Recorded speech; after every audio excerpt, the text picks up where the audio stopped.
Welcome to the bold analysis. If you're watching our video and you have not yet subscribed, I want to start by asking you that kindly click the subscription button and the notification bell so that when we release a video, you will be notified.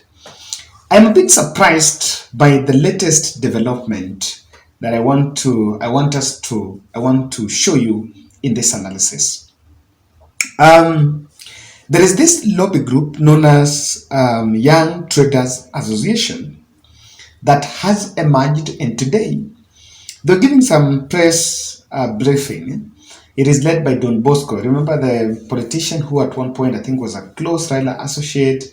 Then I don't know what happened. The guy was somehow locked in Tanzania at one point. Raila Odinga's 14-day ultimatum is supposed to lapse on Wednesday. And probably the reasoning behind some of these groups was that immediately it lapses, it's going to usher in, or rather it's going to erupt into some protest. But remember, he gave a position here that I don't think there was a protest immediately after those 14 days. If I listened to what Raila said in Kisumu the other day, it was like he was going to give direction, even though I think he spoke in Dholuo, so many people might have missed it. He even said it in English, that he's going to give a direction on which route they'll be taking. This group has now emerged saying that they have booked all the fields, the grounds in Nairobi, Nyayo, Jivanji,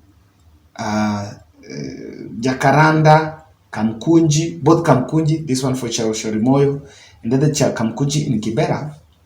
And from Wednesday, I don't know that it's from Monday, but from Wednesday, no one will be allowed in those places except Kenyans who, according to them, they will be running some sensitization drive on Hustler Fund, teaching Kenyans on how they can access Hustler Fund and how they can do business with Hustler Fund.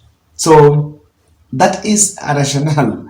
That is the reason why they are saying that they have booked all those feeds and they will not allow what, according to them, is Azimio organized protest. Listen to their voice here. Ladies and gentlemen, you need to be a little bit, we need to be very careful because, of course, you don't need a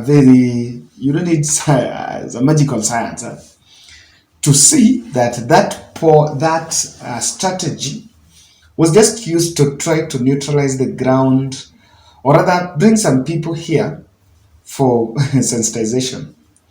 And I'm wondering, I just want to debunk what, according to me, is a hogwash there, is that if you want to sensitize people on Hustler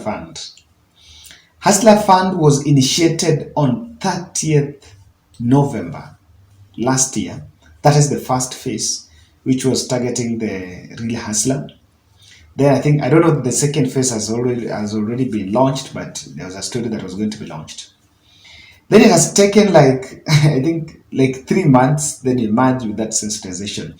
Of course, there is no restriction as to when you should start sensitization. But I want to ask a question. If you want to sensitize the youth about Hustler Fund, why should you bring 3,000 youths to Nairobi?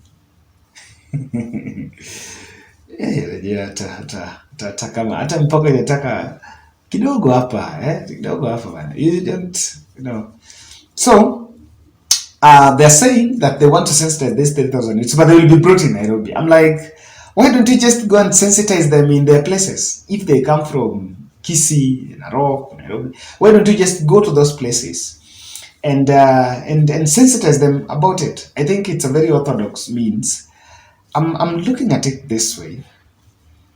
Of course, my position is still clear that I don't think Azimio are going to hold a protest in Nairobi this week. Probably not. They're saying they're making one round, I think, in terms of those rallies. Probably within that, they're going to give a direction. Probably that's why they're going to do those rallies. And even if you want to suppress, I don't think it's physically going to block the population. Because you need to look at it this way.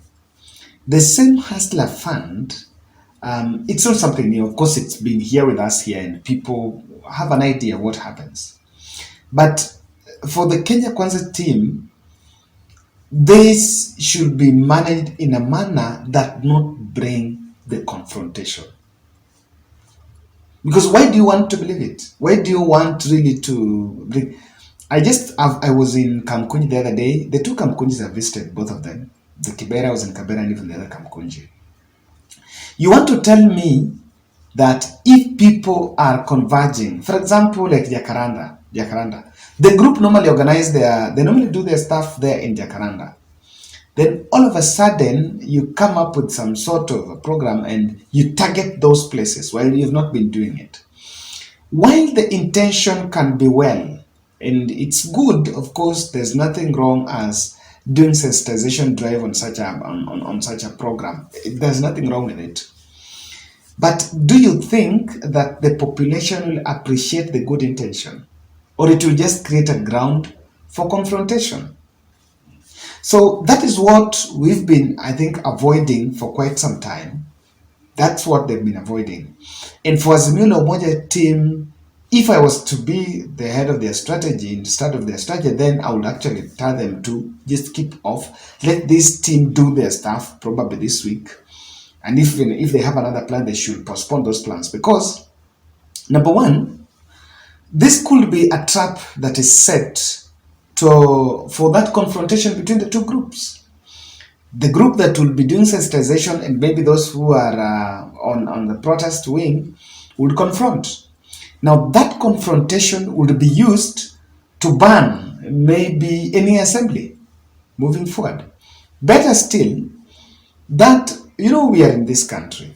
Mike Sonko once told us they used to go and buy cars, some used cars, and burn them along Gong Road so that they can blame it on Raila Odinga. What can also be an opportunity to stage manage some small violence even within and destroy some few properties there, so that it's blamed on individuals on Azimio La Umoja. To me, I think if Azimio La Umoja will get to maybe listen to what the other gentlemen are saying, it's very clear that they just stop everything. Make sure they stop everything and leave the UDA team run their program. And I think we will confirm probably Wednesday. We know whether there's going to be a plan by Azimio. I don't think there's going to be anything like a protest with Azimio this week, so that they did not fall into that trap. Now, one thing I realize here is the last the last anti-government rallies that People's Baraza, that Raila held in Nairobi, he got the nod to use some fields here in Nairobi, all of them. I think he got Jacaranda, he got the other one, he got Jivanji, he was given the nod. And when he was given, some MCAs came and said that Sakaja was working with Azimio. So in this closure, probably it was also hatched to try to paint Sakaja in that bad light that he has denied. I don't think even Azimio has complained that they wanted to use a field and have been declined, or rather an opportunity they have not been given. So on this one, it might be a good strategy. Probably they have a good aspect, but it's a strategy that for me, it doesn't work. If you're going to do sensitization, which doesn't have a problem, if you want to target traders, then we have circles and the small groups with people. How are you just going to bring people in a field and probably do it? How? It doesn't sink. Probably they're just going to dispatch some UDA members in the community in there to create a confrontation. We don't want a confrontation because we need to appreciate the fact that those Azimio rallies have been very peaceful. Truth be told, I don't think we've even witnessed any violence except, say, for Kisi, which was some statement and stuff. So I don't think that the government or the state should deploy some orthodox strategies that, according to me, will be akin to some sort of confrontation. The confrontation is not what will build. I don't know whether this plan has a nod by the intelligence team or of President Uhuru Kenyatta, of President William Ruto. But it should tell these people that it should be, if they are allowed, if picketing is allowed, in no, and of course they had a nod to do it. You cannot stop it by banning and saying no, others don't come out, because we're in a free state. There is democracy. You can't just say we can't. For me, it should be relooked.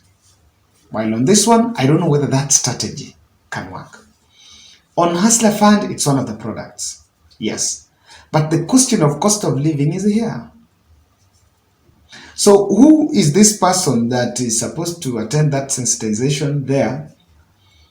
If it, what do someone need to do? Honestly, what do people need? Do you think people don't know? If people want Hustler Funds, see what they dial, and those who get it, get it. Those who don't get it, don't get it. And it's a product that is online. So when, as much as you can sensitize people, people still know how to access Hustler Fund.